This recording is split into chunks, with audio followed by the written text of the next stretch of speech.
Welcome to the tutorial on the Cuvex device settings.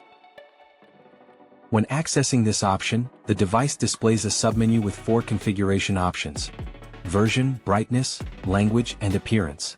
In the version option, the user can view the installed firmware version, the device's hardware version, and initiate the firmware update process. To do this, simply click on Update.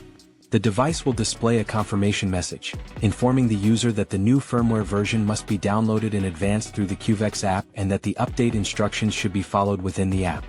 If the user clicks the Update button 3 times on the confirmation screen, the device will enter update mode, completely removing the installed firmware and activating Bluetooth to connect to the Cuvex app and download the new version. The app will detect the device and request the user's confirmation to begin the update. Once confirmed, a secure Bluetooth connection will be established, and the Cuvex device will generate a pairing code on its screen. The user must enter this code into the app, allowing the new firmware to be securely and encryptedly transferred. This process may take more than 5 minutes depending on the smartphone's hardware. Throughout the procedure, it is essential to keep the smartphone close to the device and ensure that the Cuvex remains connected to power via a USB-C cable.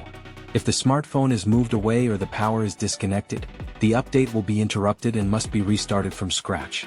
We recommend that the user perform this process calmly, as it is not frequent and has been designed to ensure maximum security.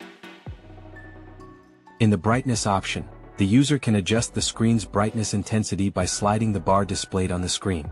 To increase brightness, slide to the right; to decrease, slide to the left. In the language option, the device presents the available languages. The user simply needs to select the desired language, and it will be set as the default. It is important to note that after the initial firmware installation, the default language of the Cuvex device is English. Finally, in the appearance option, the user can choose between the 2 available themes: light or day, and dark or night. Simply click on the preferred option to apply the setting across all device menus.